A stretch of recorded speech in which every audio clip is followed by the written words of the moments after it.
അങ്ങനെ കഴിഞ്ഞു പോയ നമ്മുടെ ഒരു ഓണം വ്ളോഗിലേക്ക് എല്ലാവർക്കും സ്വാഗതം. കാര്യം എന്താ വെച്ചാലുണ്ടല്ലോ, ഒരുപാട് ലേറ്റായി പോയി എഡിറ്റായി കിട്ടാൻ വേണ്ടിയിട്ട്. ഇതിൻ്റെ വീഡിയോ ക്ലിപ്സ് ഉണ്ടല്ലോ, ഒരുപാട് ആൾക്കാരുടെ മൊബൈൽ ഇങ്ങനെ കുറച്ചായിട്ട് നമ്മൾ എടുത്തത് അന്നത്തെ ദിവസം. അതുകൊണ്ട് എല്ലാവരും മൊബൈലിൽ നിന്ന് കളക്ട് ചെയ്ത് എഡിറ്റ് ചെയ്ത് വരുമ്പോഴത്തേക്ക് ഒരുപാട് ലേറ്റായി പോയി. ഇത് ഞാൻ പാട്ട് പാടിയത് കേട്ടോ. നമുക്കൊരു മെഡിക്കൽ അസോസിയേഷൻ്റെ ഒരു മത്സരം ഉണ്ടായിരുന്നു. അപ്പോൾ അതിന് വേണ്ടിയിട്ട് പാട്ട് അയച്ചെടുക്കാൻ വേണ്ടിയിട്ട് അന്ന് രാവിലെ വെറുതെ ഒരു സാരിയൊക്കെ എടുത്ത് അങ്ങ് പാടിയതാണ് കേട്ടോ. പെട്ടെന്ന് തീരും കേട്ടോ പാട്ട്, ഒരുപാട് നേരമൊന്നുമില്ല.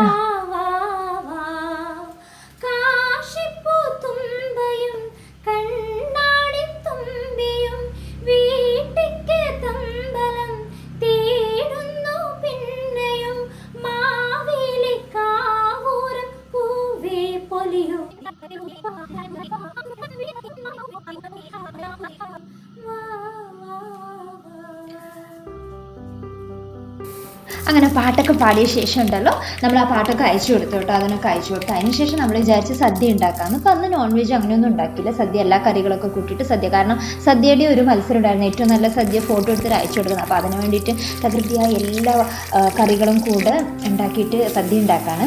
അപ്പോൾ ഇതിപ്പം മലയാളത്തിൽ പറയുമ്പോൾ മനസ്സിലാത്ത ആൾക്കാർക്ക് വേണ്ടിയിട്ട് ജസ്റ്റ് ഞാനൊന്ന് പറയാണ്. This was a vlog from our Onam celebration. So I was too late to edit this. Okay, അപ്പോൾ അതുകൊണ്ടാണ് ഇങ്ങനെ ലേറ്റായി പോയത്. പിന്നെ എന്താണ്, ഇത് നമ്മൾ പരമ്പരാഗത രീതിയിൽ തേങ്ങ ഒക്കെ ചിരവി ഇത് നമ്മൾ ബീട്രൂട്ട് കിച്ചടി ഉണ്ടാക്കാൻ വേണ്ടി തിളപ്പിക്കുകയാണ്. സാമ്പാർ തിളക്കുന്നു, കാളന് വറുത്തിട്ട്, പിന്നെ എന്താണ്, ഇത് ക്യാബേജ് എല്ലാവർക്കും അറിയുന്നു, അങ്ങനെ വെറുതെ പറഞ്ഞ് പോകാക്കുന്നില്ല. നമ്മൾ ആക്ച്വലി എന്താണെന്ന് വെച്ചാൽ ഇതൊക്കെ കഴിഞ്ഞതിന് ശേഷം നമ്മുടെ തറവാട് വീട്ടിൽ, അതായത് അമ്മൂമ്മേൻ്റെ വീട്ടിൽ, നമ്മുടെ വീട്ടിൻ്റെ അടുത്ത് തന്നെ, അപ്പോൾ അവിടെ പോയിട്ട് നമ്മളൊരു അടിപൊളി ബക്കറ്റ് ചിക്കനൊക്കെ ഉണ്ടാക്കി. കാരണം നമ്മൾ ജോയിൻറ്റ് ഫാമിലി ആയിട്ടാണ് താമസിക്കുന്നത്. അപ്പോൾ ഒരുപാട് ആൾക്കാരുണ്ട്. പിന്നെ കൊറോണേൻ്റെ ഇതായതുകൊണ്ട് നമ്മളെല്ലാവരും അങ്ങനെ വന്നില്ല. ജസ്റ്റ് ഒരു ഫാമിലി ഫംഗ്ഷൻ ആയിരുന്നു ഓണത്തിൻ്റെ അന്ന്. അപ്പോൾ ഇത് നമ്മൾ ഉച്ചയ്ക്ക് നമ്മൾ വീട്ടിൽ നിന്ന് തന്നെ സദ്യയൊക്കെ കഴിച്ചതിന് ശേഷം വൈകുന്നേരം നമ്മളെല്ലാവരും കൂടി തറവാട്ട് വീട്ടിൽ ഒത്തുചേർന്ന് എന്നിട്ട് അവിടെ അടിപൊളിയായിട്ട് ബക്കറ്റ് ചിക്കനൊക്കെ ഉണ്ടാക്കി. അപ്പോൾ അതും കൂടി ഇതിൻ്റെ കൂടെ നമ്മൾ ഉൾപ്പെടുത്തിയിട്ടുണ്ട് കേട്ടോ. അപ്പോൾ ഇത് അരിപ്പായസമാണ്. അരിപ്പായസം, ചോറ് എന്ന് വെച്ചാൽ നമ്മൾ അടുത്തുനിന്നൊരു മില്ലിൽ നിന്ന് വാങ്ങിക്കുന്നതാണ് കേട്ടോ. നല്ല തവിട് കളയാത്ത സൂപ്പർ അരിയാണ്. അപ്പോൾ നമ്മൾ കുറേ കാലമായിട്ട് ആ അരി തന്നെയാണ് യൂസ് ചെയ്യുന്നത്. ഇത് ഓലൻ, ഇത് പച്ചടിക്ക് വറുത്തിട്ടത്. അങ്ങനെ തന്നെ ഫോട്ടോനെ കുറച്ച് ലുക്കായിക്കോട്ടെ എന്ന് വെച്ചിട്ട് അങ്ങനെ തന്നെ എടുത്തത്. കുറുക്ക് കാളനാണ്. അപ്പോൾ കാളൻ അങ്ങ് ഒരുപാട് കുറുകിപ്പോയി. ഇത് സാമ്പാർ, പിന്നെ നുറുക്കുപ്പേരി, പായസം. ഇത് എന്താ പഴം കൊണ്ടുണ്ടാക്കിയ പ്രഥമൻ. ഇത് അവിയൽ, പിന്നെ ഇത് പരിപ്പ്, ഇത് പുളിയിഞ്ചി, ഇത് നല്ല കളർഫുള്ളായിട്ടിരിക്കുന്നത് ബീട്രൂട്ട് കിച്ചടി. അപ്പോൾ ഇതാണ് നമ്മുടെ അന്ന് ഉണ്ടാക്കിയ സദ്യേൻ്റെ ഒരു ഓവർലുക്ക് എന്ന് വേണമെങ്കിൽ പറയാം. അപ്പോൾ നമ്മൾ ഇലയിട്ടിട്ട് ഫോട്ടോ എടുക്കാൻ വേണ്ടിയിട്ട് നല്ല സ്റ്റൈലായിട്ട് എടുക്കുന്ന കേട്ടോ. അപ്പോൾ ആദ്യം ഇല ഇടത്തോട്ട് ഇതിൻ്റെ സൈഡ് ഉണ്ടല്ലോ, അത് ഇടത്തോട്ട് വരുന്ന പോലെ വെച്ച്, എന്നിട്ട് പഴം, നുറുക്കുപ്പേരി, പിന്നെ ഉപ്പ്, പപ്പടം എല്ലാം അതിൻ്റെ രീതിയിൽ തന്നെ ഇങ്ങനെ സ്റ്റൈലായിട്ട് വിളമ്പി വെക്കാൻ കേട്ടോ. അച്ചാറ്, പിന്നെ പുളിയിഞ്ചി. ആക്ച്വലി പുളിയിഞ്ചി സ്പൂണിൽ നിന്ന് ഇങ്ങനെ വീഴുന്നുണ്ടായിട്ടില്ല, പിന്നെ ഞാൻ കുറച്ച് കഷ്ടപ്പെട്ടിട്ട് ഓക്കെ അങ്ങനെ വീഴ്ത്തി. പിന്നെ എന്താണ് വിളമ്പിയത്, പിന്നെ കാണുന്നില്ലല്ലോ, കുറച്ച് ലേറ്റായി. പച്ചടിയാണ് വിളമ്പുന്നത്. പച്ചടി കുമ്പളങ്ങ, തേങ്ങ, തൈരൊക്കെ അരച്ചിട്ടുണ്ടാക്കിയാണ്. ഇത് ബീട്രൂട്ട് കിച്ചടി. പിന്നെ അടുത്ത വിളമ്പുന്നത് ഓലനാണ്. പിന്നെ വിളമ്പിയത് അവിയൽ, പിന്നെ കൂട്ടുകറി. പിന്നെ എന്താണ്, ഇത് ക്യാബേജ് ഉപ്പേരി. സാധാരണ ഈ കാസർഗോഡ് ഭാഗത്തൊക്കെ ഉപ്പേരി വറവെന്ന് സാധാരണ പറയൽ, പിന്നെ ചില ആൾ തോരൻ എന്നൊക്കെ പറയും. അങ്ങനെ ഇത് കളന്നിട്ട് പറഞ്ഞ കുറുക്ക് കാളൻ. ഇത് തേങ്ങ, തൈര്, ചേന, കായൊക്കെ ഉണ്ടാക്കുന്ന ഒരു കറിയാണ്. നല്ല ടേസ്റ്റിയാണ്. ഇത് ഞാൻ പറഞ്ഞ ചോറക്കും തവിടൊക്കെ കളയാത്ത അരി ആയതുകൊണ്ട് നല്ല കളറാണ്, നല്ല ടേസ്റ്റിയാണ്, നല്ല അടിപൊളിയാണ്. പിന്നെ നമ്മൾ സാധാരണ എന്താണ് സാമ്പാർ, പിന്നെ മുരിങ്ങക്കായ്ക്കൊക്കെ നല്ല വിലയായിരുന്നു ആ സമയത്ത്. അതുകൊണ്ട് കൂടെ നമുക്ക് ഈ സാമ്പാറിൽ 1-2 കഷ്ണങ്ങൾ മാത്രമേ മുരിങ്ങ ഉണ്ടാവുള്ളൂ. പിന്നെ അത് പരിപ്പും പിന്നെ അതിൻ്റെ കൂടെ നെയ്യും. അപ്പം സാധാരണ സദ്യക്കൊക്കെ വിളമ്പുമ്പം പരിപ്പ്, നെയ്യ്, അങ്ങനെ എല്ലാ കറികളൊക്കെ ഇതാണ്. നമ്മൾ നേരത്തെ പറഞ്ഞ പ്രഥമൻ, പഴത്തിൻ്റെ പ്രഥമനാണ്. പിന്നെ എന്താണ്, ഞാൻ കുറച്ച് സ്റ്റൈലാകാൻ വേണ്ടിയിട്ട് നമ്മൾ അരിപ്പായസത്തിൽ റോസാപ്പൂവിൻ്റെ ഇതളൊക്കെ ഇട്ട്, ഇതിൽ പിന്നെ വാനില എസൻസോ അല്ലെങ്കിൽ ഏലക്കായ് അതുപോലുള്ള സംഭവങ്ങളൊന്നും ചേർത്തിട്ടില്ല. ജസ്റ്റ് പനിനീര് മാത്രമേ അതിന് ഫ്ലേവറിന് വേണ്ടിയിട്ട് യൂസ് ചെയ്തുള്ളൂ. അത് മോര്, പിന്നെ രസം. അപ്പോൾ ഇത്രയായിരുന്നു നമ്മൾ സദ്യക്ക് ഉണ്ടാക്കിയിട്ടുള്ള സംഭവങ്ങൾ. ഇപ്പോഴാണ് ഞാൻ നെയ്യ് വിളമ്പുന്നത്, ഞാൻ നേരത്തെ പറഞ്ഞല്ലേ, സോറി.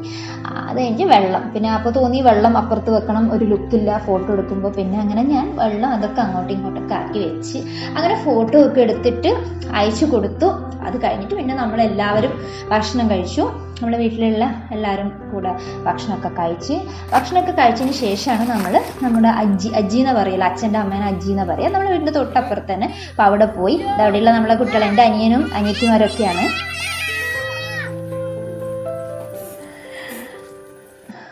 നമ്മൾ അവിടെ ഇട്ട പൂക്കളാണ്. അപ്പോൾ കുട്ടികൾ വൈകുന്നേരമൊക്കെ ആയപ്പോൾ ആയിരിക്കും എല്ലാവരും പൂക്കളൊക്കെ എടുത്ത് അങ്ങ് എറിയാണ്. ഇത് അവിടുത്തെ പറമ്പാണ് കേട്ടോ, ഫുള്ള് മഴയൊക്കെ പെയ്തുകൊണ്ട് എല്ലാം ഇങ്ങനെ പച്ചയായിട്ട് അടിപൊളിയായിട്ടിരിക്കുകയാണ്. അങ്ങ് അവിടെ കാണുന്നില്ല, അതാണ് നമ്മൾ ബക്കറ്റ് ചിക്കൻ ഉണ്ടാക്കാൻ വേണ്ടിയിട്ട് റെഡിയാക്കുന്ന സ്ഥലം. ഇത് എൻ്റെ ഏറ്റവും ചെറിയ അനിയനാണ്, 1 വയസ്സായിട്ടില്ല, 6 മാസമായിട്ടുള്ളൂ.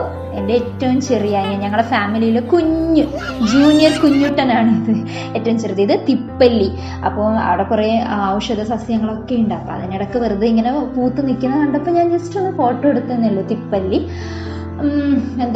ഒരുപാട് ചെടികളൊക്കെ ഉണ്ട്. എൻ്റെ അനിയൻ മുളങ്കമ്പ്, അനിയനും അപ്പനാണ്. അപ്പൻ എന്ന് വെച്ചാൽ അച്ഛൻ്റെ അനിയൻ. ഇത് എണ്ണയുടെ ടിന്നാണ്. നമ്മളിങ്ങനെ അതൊക്കെ അടിച്ച് തറപ്പിച്ച് സെറ്റ് ആവുകയാണെന്ന് വെച്ചാൽ ഹൈറ്റൊക്കെ സെറ്റ് ആവണമല്ലോ ബക്കറ്റ് ചിക്കൻ ആക്കുമ്പോഴത്തേക്ക്. അപ്പോൾ അതൊക്കെ നോക്കി റെഡിയാക്കി നമ്മൾ കുറച്ച് ആൾക്കാർക്ക് നന്നായിട്ട് കഴിക്കട്ടെ എന്ന് വിചാരിച്ച് നമ്മൾ 2 ചിക്കൻ ആക്കിയിട്ടുണ്ട്. ഒരേ സമയത്ത് 2 ചിക്കൻ ബക്കറ്റ് ചിക്കൻ റെഡി ആക്കിയിട്ടുണ്ട്. ഇതെൻ്റെ വേറൊരു അനിയനാണ്, പൊന്നുട്ടനെ നമ്മൾ വിളിക്കുന്നത്. അവിടെ നിൽക്കുന്നത് എൻ്റെ അനിയത്തിയാണ്. ഇത് നമ്മുടെ ചിക്കൻ്റെ മസാല കേട്ടോ, ജിഞ്ചർ, ഗാർലിക്ക്, പിന്നെ പച്ചമുളകൊക്കെ ഇട്ടിട്ട്. ഇതെൻ്റെ വേറൊരു ആപ്പനാണ്.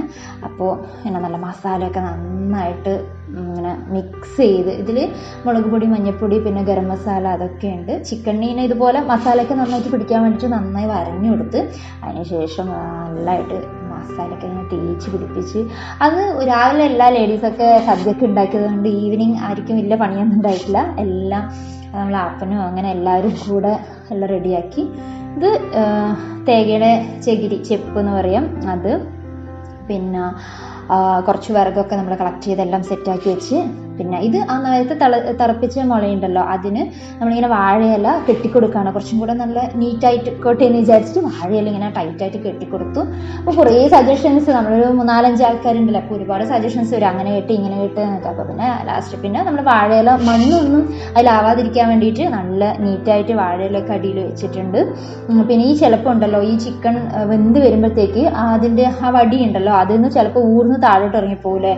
അപ്പോൾ അതിന് വേണ്ടിയിട്ട് നമ്മൾ ഇങ്ങനെ വാഴയിലെല്ലാം വെച്ചിട്ട് ഒന്ന് സെറ്റാക്കിയത്. അഥവാ ഇൻ കേസ് താഴെ വീഴുകയാണെങ്കിൽ മണ്ണൊന്നും പറ്റാതിരിക്കാൻ വേണ്ടിയിട്ട് ഇങ്ങനെ വാഴയില ഇങ്ങനെ കീറിയിട്ട് ഇങ്ങനെ വെക്കും. അപ്പോൾ ഇതൊക്കെ നമ്മൾ ചെയ്തുകൊണ്ടിരിക്കുമ്പോഴത്തേക്ക് പഠിച്ചു വന്ന ടെക്നിക്കാണ് കേട്ടോ.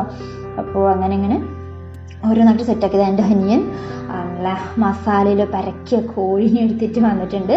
എന്നിട്ട് കോഴി നന്നായിട്ട് കുറേ സമയം, അപ്പോൾ ഏകദേശം ഒരു 2 മണിക്കൂർ നമ്മൾ മസാലയൊക്കെ തേച്ച് വെച്ചിട്ടുണ്ട് കേട്ടോ. നല്ലതായിട്ട് മസാലയൊക്കെ പിടിച്ചിട്ടുണ്ട്. എന്നിട്ട് ആ കോഴി ഇങ്ങനെ അത് കമ്പിലിങ്ങനെ കുത്തി വെച്ചിട്ട് ജസ്റ്റ് അതിൻ്റെ കഴുത്തിൻ്റെ അവിടെ നിന്ന് ഇങ്ങനെ ജസ്റ്റ് മുകളോട്ട് എടുത്ത്, ഇല്ലെങ്കിൽ നമ്മൾ ആ ടിന്നിങ്ങനെ അടച്ച് വെക്കില്ലേ, ടിന്നടച്ച് വെക്കുമ്പോൾ അതിൻ്റെ ഇങ്ങനെ തട്ടാതിരിക്കാൻ വേണ്ടിയിട്ട്. ഇപ്പോൾ ഇതിൽ കണ്ടോ, ഇതുപോലെ നമ്മളിങ്ങനെ ഇതാക്കി. എന്നിട്ട് അത് താഴോട്ട് വീഴാതിരിക്കാൻ വേണ്ടിയിട്ട് വാഴയുടെ കയറുകൊണ്ട് നമ്മളിങ്ങനെ ജസ്റ്റ് നന്നായിട്ട് കെട്ടി വെച്ച്. കാരണം ഇത് മൊത്തത്തിൽ കത്തിക്കുന്നുണ്ട്, നമുക്ക് പ്ലാസ്റ്റിക്കോ അല്ലെങ്കിൽ അങ്ങനെ വേറെ കയർ അങ്ങനെ ഒന്നും യൂസ് ചെയ്യാൻ പറ്റില്ലല്ലോ. അതുകൊണ്ട് നമ്മൾ അങ്ങനെയൊക്കെ ചെയ്തു. എന്നിട്ട് ആ ടിന്നു കൊണ്ട് അടച്ചു വെച്ചു. ഇതിലും 2ാമത്തെ ചിക്കനും അതുപോലെ തന്നെ സെറ്റായിട്ട് അങ്ങനെ കുത്തി വെക്കുകയാണ്. ഇപ്പം നേരത്തെ എല്ലാം അളന്ന് ഹൈറ്റൊക്കെ സെറ്റാക്കിയിട്ടാണ് നമ്മൾ ഓൾറെഡി അത് കുഴിച്ചിട്ടത്. അപ്പോൾ പിന്നെ വലിയൊരു പ്രശ്നമൊന്നും ഉണ്ടായിട്ടില്ല. അപ്പോൾ നമ്മൾ ഈ ബക്കറ്റ് ചിക്കനൊക്കെ ചെയ്യുമ്പോഴത്തേക്ക് കുറച്ച് സിസ്റ്റമാറ്റിക്കായിട്ട് എല്ലാം നോക്കി റെഡിയാക്കി ചെയ്യുകയാണെങ്കിൽ നല്ല സക്സസ്ഫുള്ളി നല്ല അടിപൊളി ബക്കറ്റ് ചിക്കൻ ഉണ്ടാക്കാൻ പറ്റും കേട്ടോ. പക്ഷേ ശരിക്കും എല്ലാവരും ഒരു പ്രാവശ്യമെങ്കിലും ട്രൈ ചെയ്ത് നോക്കണം കേട്ടോ. കുറച്ച് ബുദ്ധിമുട്ടാണ് ഉണ്ടാക്കാൻ, പക്ഷെ എന്നാലും നല്ല ടേസ്റ്റാണ്. പിന്നെ എല്ലാവരും കൂടി ഉണ്ടാക്കുന്നുണ്ടല്ലോ, ഭയങ്കര രസമാണ് കേട്ടോ. അപ്പോൾ അടച്ചിട്ട് നമ്മൾ ഇതിന് പിന്നെ എന്ത് ചെയ്തെന്ന് വെച്ചാലുണ്ടല്ലോ, 2 ടിന്നും അതുപോലെ അടച്ചു വെച്ചു. ഇപ്പം നമ്മൾ ടിന്ന് എണ്ണയുടെ ടിന്നാണ്, എണ്ണ ഉണ്ടാക്കുന്ന അവിടെ നമ്മൾ വാങ്ങിച്ചതാണ്. എന്നിട്ട് അത് നന്നായിട്ട് കഴുകി കൊണ്ടുവന്ന് അകമൊക്കെ നന്നായി കഴുകി എന്നിട്ട് അതിലടച്ചു വെച്ചു. കാരണം കുക്കിംഗ് ഓയിൽ തന്നെ കൊണ്ടുവന്ന ടിന്നാണ്, അപ്പോൾ വലിയ പ്രശ്നവുമില്ല. അതിനുശേഷം നമ്മൾ ഇത് കുട്ടികളൊക്കെ കൂടി ഇങ്ങനെ നടന്ന് വരികയാണ് അടുത്തേക്ക് കാണാൻ വേണ്ടിയിട്ട്. അപ്പോൾ അതിനുശേഷം അതിൻ്റെ മുകളിൽ കുറച്ച് വെയിറ്റ് ഇരിക്കട്ടെ എന്ന് പറഞ്ഞിട്ട് നമ്മളൊരു കല്ലെടുത്തതിന് ശേഷം ഇതെന്താ ഈ തീ അകത്തോട്ടൊന്നും കയറി പോകാതിരിക്കാൻ വേണ്ടിയിട്ട് നമ്മൾ സൈഡിൽ നല്ല മണ്ണൊക്കെ ഇട്ട് നന്നായി സീൽ ചെയ്ത് വെക്കുകയാണ് കേട്ടോ. സീൽ ചെയ്ത് നല്ല മണ്ണൊക്കെ വെച്ച് അതിന് ശേഷം നമ്മളിത് മൊത്തമായിട്ട് അങ്ങ് കത്തിക്കും കേട്ടോ. അപ്പോൾ ആദ്യം നമ്മൾ ഈ ചിരട്ടയും പിന്നെ വിറകെല്ലാം റെഡിയാക്കി വെച്ചതുകൊണ്ട് വലിയ ബുദ്ധിമുട്ടുണ്ടായിട്ടില്ല. നമ്മൾ വൈകുന്നേരം ഉണ്ടാക്കാൻ തുടങ്ങിയത്. പിന്നെ ചിക്കൻ കുറച്ച് മസാല ഒക്കെ പിടിച്ചോട്ടെ എന്ന് വിചാരിച്ചിട്ടുണ്ടല്ലോ, 2 മണിക്കൂർ നമ്മളിങ്ങനെ എടുത്ത് വെച്ചു കേട്ടോ. അതുകൊണ്ടാണ് കുറച്ച് ലേറ്റ് ആയിപ്പോയി. അപ്പോൾ പിന്നെ അതാ എല്ലാവരും കൂടെ ഇങ്ങനെ ഒരു കൂമ്പാരം ഇങ്ങനെ കൂട്ടിയിട്ട് അതൊക്കെ കത്തിക്കുകയാണ്, മൊത്തമായിട്ട് കത്തിക്കണം. ഏകദേശം നമ്മൾ ഒരു അരമണിക്കൂർ നല്ല തീ കൊടുത്തിട്ടുണ്ടാവും, നല്ല കണ്ടിന്യൂസ് ആയിട്ടുള്ള തീ. ഇനി ഇതിന് ശേഷം ഉണ്ടല്ലോ നമ്മൾ ഇതിൻ്റെ പുറത്തേക്ക് കൂടി ഓലയൊക്കെ വെക്കും. ഓലയും രണ്ടും ഏകദേശം ഒരുമിച്ച് തന്നെ നമ്മൾ തീ കൊടുത്തു. പിന്നെ ഇതിന് മണ്ണെണ്ണ അങ്ങനെ ഒന്നും യൂസ് ചെയ്യാൻ പറ്റില്ല. അപ്പോൾ ജസ്റ്റ് കർപ്പൂരം, ഈ ചകിരിയുടെ മുകളിൽ കർപ്പൂരം വെച്ചിട്ട് കത്തിച്ചു കൊടുത്തു. ഇല്ലെങ്കിൽ പിന്നെ മണ്ണെണ്ണയൊക്കെ യൂസ് ചെയ്തിട്ട് കത്തിക്കുന്നെങ്കിൽ പിന്നെ ആ ചിക്കനിലൊക്കെ അതിൻ്റെ മണമൊക്കെ വരില്ലേ, അതുകൊണ്ട് പിന്നെ അങ്ങനെ ഒന്നും ഉപയോഗിച്ചിട്ടില്ല. കണ്ടോ, ഓല കണ്ടോ, അതിൻ്റെ ഒരു ആപ്പനാണിത്. ആ ഓല എടുത്തിട്ട് ഇങ്ങനെ വെക്കാണ്. ഓല എടുത്തിട്ട് ഇങ്ങനെ വെച്ചതിന് ശേഷം നമ്മൾ നന്നായിട്ട് തീ കൊടുക്കും. അതിൽ ഇതുപോലെ ഇങ്ങനെ കൂട്ടി വെച്ച് കേട്ടോ. എന്നിട്ട് കത്തിക്കുകയാണ്. എല്ലാ ഭാഗത്തു നിന്നും ആളുകൾ പറ്റുന്ന പോലെ ഈ സമയം നമ്മൾ കുട്ടികളെല്ലാം കുറച്ച് മാറ്റാൻ പറഞ്ഞു. അതിനവിടെ കത്തിക്കുന്നുണ്ട് കർപ്പൂരം ഇങ്ങനെ കത്തിച്ചിട്ട് ആ ചകിരിൻ്റെ മുകളിൽ വെച്ച് കൊടുക്കുക. അപ്പം മെല്ലെ അങ്ങനെ തീ പിടിച്ച് അങ്ങനെ പോവും. പിന്നെയും കർപ്പൂരമൊക്കെ ഇങ്ങനെ ഇട്ട് കത്തിക്കുകയാണ്. പക്ഷെ അന്ന് വലിയ ബുദ്ധിമുട്ടൊന്നും ഉണ്ടായില്ല. പിന്നെ അന്ന് മഴയൊന്നും ഉണ്ടായില്ല, അതുകൊണ്ട് നന്നായിട്ട് കത്തി പെട്ടെന്ന് ഒരു 30 മിനിറ്റ്സ് കൊണ്ട് നന്നായി കുക്ക് ചെയ്ത് കിട്ടി. ഓക്കെ, നന്നായിട്ട് തീ പിടിച്ച് നമ്മളെല്ലാവരും ഇങ്ങനെ ഉണ്ടാകാൻ വേണ്ടിയിട്ട് ഇങ്ങനെ വെയിറ്റ് ചെയ്യാണ്. എല്ലാവരും ഒത്തുകൂടുമ്പോൾ ഒരു രസം അങ്ങനെയായിരുന്നു വെച്ചാൽ.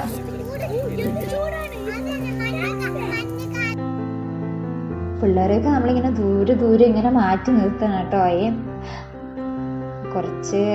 ഒരുപാട് 3-4 കുട്ടികളുണ്ടല്ലോ. അപ്പം നമ്മളെല്ലാവരും അങ്ങ് മാറ്റി വെച്ച് വലിയ ആളുകൾ മാത്രം ഇവിടെ നിന്ന് ഇങ്ങനെ കത്തിക്കാണ്. എല്ലാവരും ഇത് ഉണ്ടാവുക കണ്ടിട്ടില്ല. നമ്മളിങ്ങനെ ബക്കറ്റ് ചിക്കൻ ഇതുവരെ നമ്മൾ കഴിച്ചിട്ടില്ല.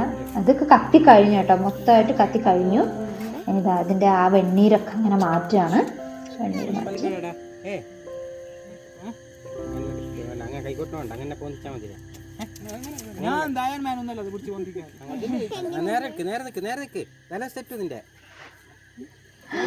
കുറെ അഭിപ്രായം പറയണം. നല്ല ചൂടുണ്ട് കേട്ടോ ടിന്നിന്.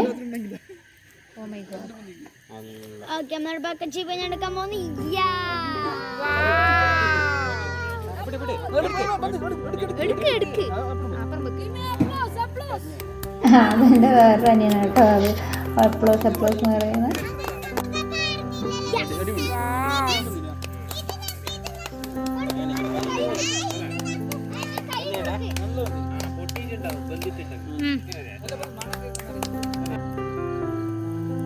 നല്ല ചൂടാണ് കേട്ടോ. അപ്പോൾ പല അഭിപ്രായങ്ങൾ കേട്ടു നോക്കോ.